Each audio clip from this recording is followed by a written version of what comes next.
Hello everyone, welcome back to my channel. It's Stephanie with Lumeria Star, and what we're going to do today for this video is look at my March decks that I worked with. So this is like a reflections and collections video, and then just a few little witchy kind of like products that I enjoyed and finished up with in March. So without further ado, let's get into the decks, because that's what we all get really excited about, or I know that's what I'm excited about.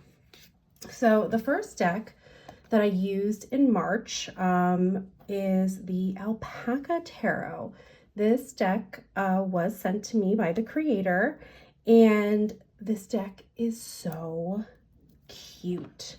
You can see it's pastel. It's got all of these adorable little alpacas. We've got this beautiful magnetic box. These are one of my favorite types of boxes. Look at the inside. Let's see here. This felt very springy to me. Let me get this organized. This felt very springy to me. I like to use animal decks in the spring, I've noticed.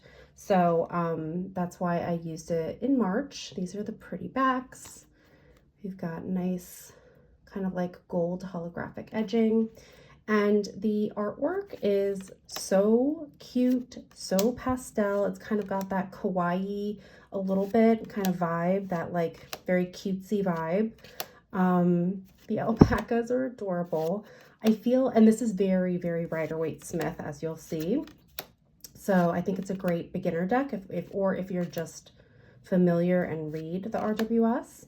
I also think this deck, I haven't used it yet for this, but I think this deck would be great for inner child work, just because for me personally, the artwork really just taps into that childlike energy. Like I could see me as a kid seeing this at like a store and begging my mom for it. Like, I need the Alpaca Tarot. Look how cute they are. Like, I could just see me. So I feel like little Steph would have loved this deck. So I'm excited to like maybe play around with this one to see if she might want to be a inner child deck for me. I haven't done that yet. I've just kind of done basic readings. But look how cute they are. Oh my gosh. The color palette is so soothing. So springy. And I also love how in the pentacles we have more like alpaca faces. Like, so cute. So cute. So this one was just really fun, new to my collection. I really enjoyed it. It does come with a nice guidebook. My only complaint with the guidebook was when you get to this section of yellow, which are pentacles, the writing is white. So like I was kind of having a hard time reading it, and I don't typically have a hard time reading near. Like I'm more like, what is it? I'm more nearsighted. So like I can't see far. So like I have no problem typically reading like books or text, but this felt very hard to me. That's my only complaint about the guidebook, is the pentacle section, but every other section is very readable. But that, again, that was my only complaint. Look how cute the inside of this. Like if you love alpacas, like this is the deck for you. I also just wanted to share just a few of the extra little things. I have like this print, Alpaca Tarot, the fuzzy times, like stop. So this was like a little note from the creator. I'm dropping things. Hold on. Don't want to lose that. Yeah, just a little note from the creator, which was really sweet. I got, where is it? I have a sticker too. So cute. And then she also sent, let me see if I can get this in the frame, this really pretty kind of like, I don't know if this is actual silk, I should look, but it's like an alpaca spread cloth. I'm sure you could just use it as a scarf. Oh, you know what? This is 100% silk, which is so nice. It's not like a polyester or anything like that. So it's nice that it came with this little, you know, scarf that you could use as a spread cloth. So this was just so fun to use. It's pretty new out there. I haven't really seen anyone else using it. And like I said, I'm pretty excited to use this for some inner child work. So let's put that all back together. And that is the Alpaca Tarot. All right, so let's see, what do we have next? Another deck that I used this month, this is the Honasa House Tarot, and I realized that is the correct way to pronounce her name because I was actually chatting with her on Instagram and I just asked her, I said, listen, I feel like I always mispronounce your names in my videos. How do I pronounce your name? It's like pronouncing it with an H. So Honasa House. So now we all know. So this is the 5th edition. This one is really beautiful. I love this box with all the kind of like botanical prints. This is very green and yellow predominant. So this feels very springy to me. It feels very March energy. And I have a few other of her decks. I have her, this is the 5th edition. So I have the 4th edition of this. I also have her Stunning Tarot as well. And I'm just a huge fan of her artwork and her art style. I think it's a tarot that like in some ways kind of goes its own way. So I wouldn't say this is like Rider-Waite-Smith based. So some of the images like I have to sit with for a while. Like I have to really think about what this means to me or what message is coming through. But yeah, the artwork is absolutely stunning. It kind of reminds me of like children's books I might have read when I was younger a little bit. The illustration style is just amazing. And to me, this feels like just spring energy, like coming out of a cold winter. We've got a lot of flowers. These are some of my favorite wheel cards. This depiction I think is so clever. Just like this wheel or cycle of life. Yeah. This deck is so good. Every time I pull these out, I remember how much I love them. And I'm like, why don't I use these more? But I guess it's because I have a pretty large deck collection. So yeah, that makes sense. I try to rotate my decks, as you probably already know. The only hard thing too is it's in another language and it's not Portuguese. I always forget what language it's in. So sometimes, most of them I can figure out, but sometimes I don't know the word and I have to look at the card and the number to kind of get the context. But either way, it's amazing. Not going anywhere. So Honasa House, 5th edition tarot.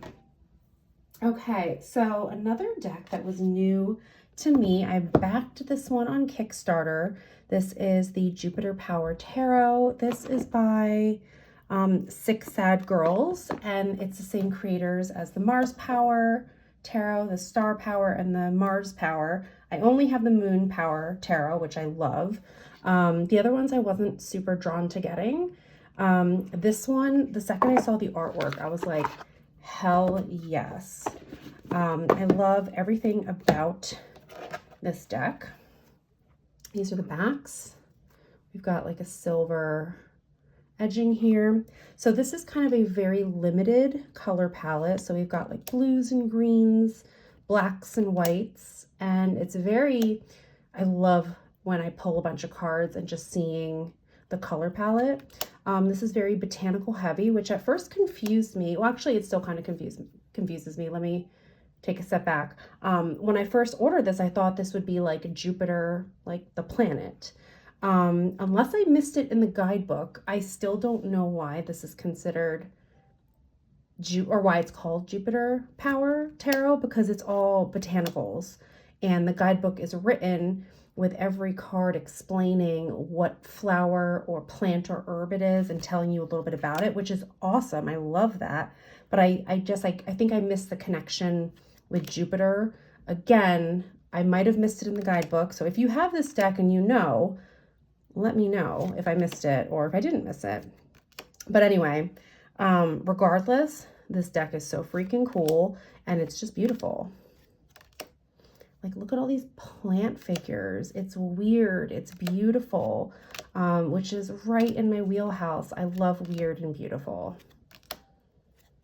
I just think this artwork is exquisite. Look at these.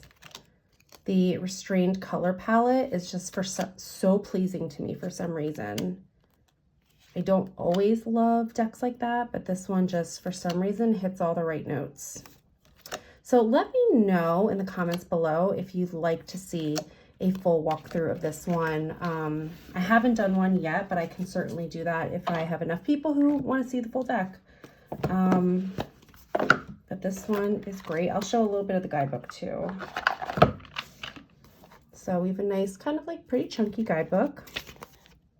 There's a lot of like poetry in here too, which again, like I read through most of it, but unless I maybe didn't get the poetry, but I didn't see the connection to Jupiter unless it's like a plant.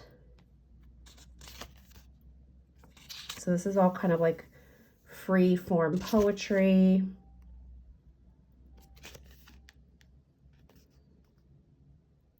Yeah. So I don't know. Is there a plant? Is there a Jupiter plant?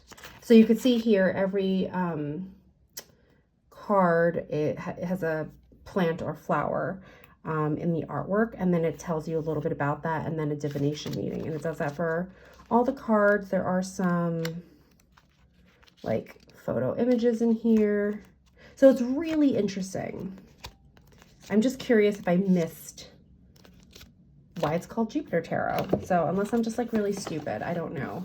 But regardless, amazing deck. So happy I backed this one. But see, it's confusing here because we have the planet Jupiter. So I don't know. Maybe I need to read the guidebook more thoroughly. But I'm not sure. But I love it regardless. Okay. Another deck I used this month in March is the Oak, Ash, and Thorn. This is much loved in the tarot community.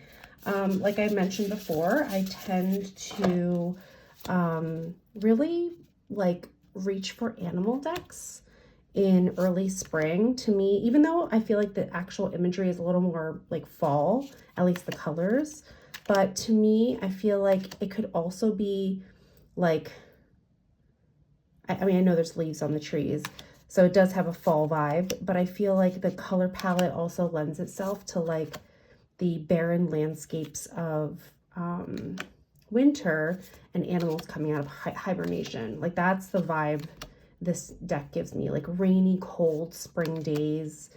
It smells like earth outside, like wet earth. The animals are all coming out and you're starting to see them again. So that's why I like to pull this deck in the spring, even though I know most people like to use it in the fall. For some reason, that's just the vibes it gives me. This is a classic. I know a lot of people love it. I'm really curious about their new deck that just came out. I don't know if I need it, but so far, like ever since I've had the Oak, Ash, and Thorn, I've always really, really enjoyed it. So this one is a keeper. Okay. So a deck I paired with that, which I always love pairing with that deck, is the Roots and Wings Oracle deck. This is another fan favorite in the tarot community. I have the Rose Petal Finish Edition, which I personally love. Like, I don't mind that I can't, like, shuffle it as quickly. Like, I feel like I can. I feel like I can riffle shuffle this just fine. I can bridge it just fine. Let's see if I can do it on camera. Yeah, I feel like it's totally fine. I love the Rose Petal finish. It just feels so velvety to the touch. It feels very luxe. Linen cardstock often gets away from me, so I end up with all the cards on the floor. Anyway, that's the edition I have of this one. This is such a versatile oracle deck. The artwork is beautiful. It goes with it can pair with so many decks. I really love this one with Oak, Ash, and Thorn. This one also pairs really nicely with the Gentle Tarot, which I'll show in a bit because I also worked with that in March. But yeah, this is, I need to use this more and start playing with it and pairing it with more decks, just because she's so versatile. Like, her artwork, just the energy works well with others. It also tends to have a little bit of a springy vibe for me, and I love it. The keywords are just like simple and on point. It's great for like simple intuitive readings, so really love that one. I've been thinking, like, do I need the mini one? I think there's a mini one in a tin. That would be nice for travel, but like, do I need that? Because I already have this. I probably don't need it. I probably don't need it, but it would also be cool if I had it. So that deck also pairs really nicely with the Gentle Tarot, another fan favorite in the community. This is a first edition of the deck. I believe there is a linen edition now. There's a travel edition, which I do have. I have the travel in a tin, which I do really enjoy. These are the pretty backs. I just love this deck. This deck, as the name implies, is very gentle. It's very earthy and nature-based, so I tend to seek those energies out after a long, cold winter. I feel like the earth is waking up. I feel like animals are coming back out, so I love that. The artwork is beautiful. And the guidebook is really good too. So Mari did a really, really great job with this deck.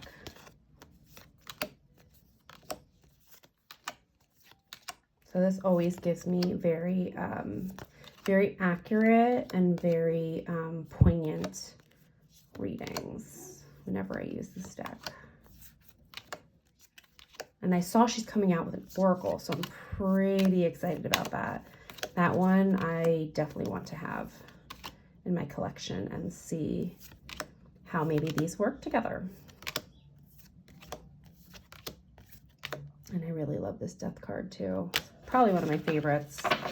So this one, always great to work with. You all are probably familiar with it. And that is the Gentle Tarot.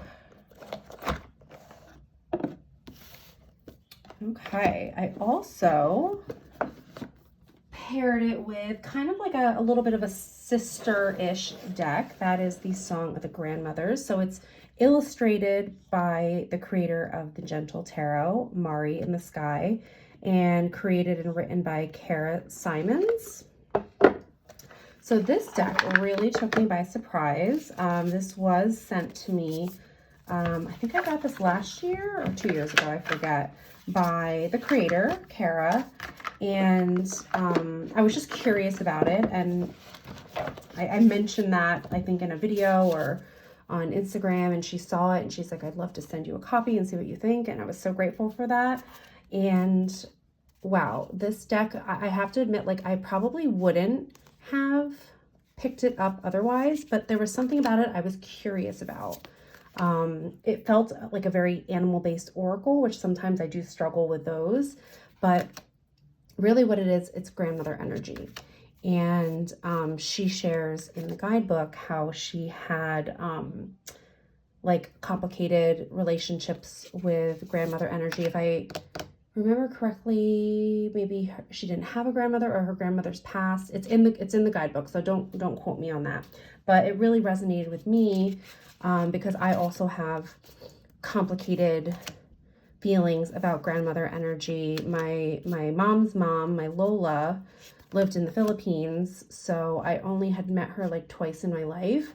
So I felt like there was a grief around just not like a connection that was never truly nurtured, and that was just simply due to distance, which always felt sad. And it's also a part of my identity that like I am not connected with as much as I want to be because of the distance.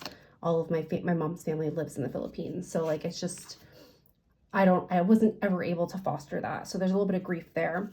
And then my grandmother, my paternal grandmother, my dad's mom, ironically lived very close to us growing up. And, you know, there's grief there because she just didn't really want a relationship, even though she was there. So that felt very ironic, because she, at one point in my childhood, she lived like 5 minutes away. And, you know, she just wasn't really fully interested in being a grandmother, or nurturing us or wanting to get to know, at least me. I can only speak for me. So that feels like there's a grief there and a sadness. So I don't really feel like I've ever been able to connect with a wise grandmother in my real life, to go to for advice, to go to for wisdom, like tell me how to be a woman. Like I never had that. So this book, I like to use this one when I'm looking for the wisdom of a grandmother I didn't have. So this deck feels very special to me, and I'm so grateful that both Mari and Kara created something like this, because I feel like that was a pain point for me that I never gave space to. I never acknowledged that that was a pain point. I didn't know I needed this deck until I had this deck. So this one feels very special, and I'm just really grateful it exists. So if you, for whatever reason, need some grandmother energy, you feel disconnected from it, you have complicated feelings towards it, definitely check this out. It's a very special deck. Love that one. Okay, and my last two decks I will take out of this bag. I just kind of paired these together. So this is the Future Ancestor Tarot, along with the Tanm Oracle. So the reason I paired these together is the Future Ancestor Tarot is created by Lexa Luna Studio. She is a Filipina creator, so that feels like I'm connecting to my heritage, which I love. And the artwork is just beautiful, and it's about, you know, family. So like I mentioned before, that always felt very disconnected for me, at least with my family in the Philippines. And then the Tanm Oracle deck is a Filipino botanical oracle deck. So I was like, wow, this is awesome. I can learn about the flora and the in the area. I just love this pairing. So I feel like they went in the same bag, and that's a wrap. They work together now. So these feel really great to work with in the spring because of the botanicals and the greenery. I feel like again, the earth is coming back to life. I do really like to work with this deck specifically if I'm going through any kind of like family challenges and need to get some guidance. But look how pretty these pair together. These just feel so special to me as a witch who is half Filipino and never really got to experience or connect with people in my family who might have been connected to magic or witchcraft or anything like that. So this is a deck I go to, and I kind of like the grandmother oracle I go to for family wisdom and guidance. And these two are amazing. I could just flip through both of these all day. And I also love how we have the names of the flowers, like the botanicals, and then we have like a key phrase, and then we also have the key phrase in Tagalog, which is the national language. So it just, again, it feels really special to me. It feels like I can connect to something I wasn't given an opportunity to connect to. Beautiful. Beautiful, beautiful. We'll do a few more.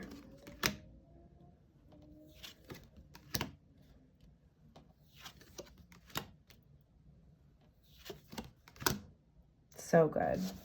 So these are two favorites that have found their little pair, and I just love them together.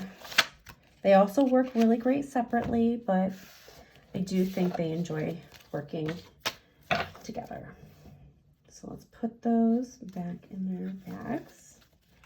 And then that's it for decks. I'll just show you a few. I only have 3 little random kind of witchy things that I finished up in March. So let's see here. So it's no surprise, I've shared these before. I love this company, Witch Baby Soaps. So they are New Jersey based. I am also in New Jersey, so that's how I discovered them, but you can order them anywhere in the US. I love their body scrubs. So this one I finished up. This one's called Candy Quartz, and it's Cotton Candy and Date Night. This one smells like, using this, reminded me of the smell. Okay, how do I describe this? The smell of this body scrub was like the taste of pink Starburst. Yeah, so I loved that one. But what's cool with Witch Baby, what's cool and also not cool, is like their scents are like batched. So they make what they bake, and then that might be done for the year. So like they won't always have the same things in stock. So I think Candy Quartz is done for the year. I need to see what they actually have available right now. But if you're not familiar, check them out. witchbabysoap.com. So loved that. And then along with Witch Baby, this is a Witch Baby body oil, Old Saint Witch. I bought this back in December because, you know, Old Saint Witch, Old Saint Nick. This body oil, it was cherries and sugar cookie, and it literally, oh my God, you smell like a snack. I loved this. This was such a nice oil. I would put this on after a shower. This probably won't be out again until next December, so I will pick it up again. But this was lovely, and I need to go see on their website now what oils and scrubs they have. I'm sure they have some spring scents. This is kind of like their winter scents, but loved that too, so I wanted to give it a shout out. And then this is kind of like a witchy brand. This is Club Magic Hour. They are all like loose leaf teas. So this tea is called Soulmate Tea, and I'm just gonna smell it. I finished this one up. Oh, so good. So in this tea, it is a sensuous blend of chocolate, raspberry, and rose tea. Like, how good. This is like, I feel like this is like a dessert tea, like an after dinner tea, or tea if you're craving something just slightly sweet. So we have black tea, Indian black tea, organic carob, organic freeze-dried raspberries, organic roses, and organic natural flower extracts. So I finished this. This was the, does it say how many ounces this one was? This was 6 ounces. I went ahead and already placed an order for the larger pouch. That's how much I loved it. So if you're not familiar with Club Magic Hour loose leaf teas, I discovered them in like the depths of like quarantine. I always liked tea, but I just went like deeply into the tea world, and I discovered this brand and I was like obsessed. So these teas are wonderful, and I wanted to share that. So I feel like I've been just talking a lot, but these are the decks I worked with in March, along with, you know, some goodies that I enjoyed. Let's put these all in here. So let me know in the comments below if you also connected with some of these decks. Do you have some of these decks? Let me know if you would like a full walkthrough of either the Alpaca Tarot or the Jupiter Power, because those are new to me. And yeah, I hope you guys all enjoyed this video. If you did, please give it a thumbs up. Leave your comments down below. And if you're new to the channel, feel free to subscribe. It's a free way to support the channel and stay connected when I put out new content, mostly tarot content. And I will see you all in the next video. Take care, everyone. Bye.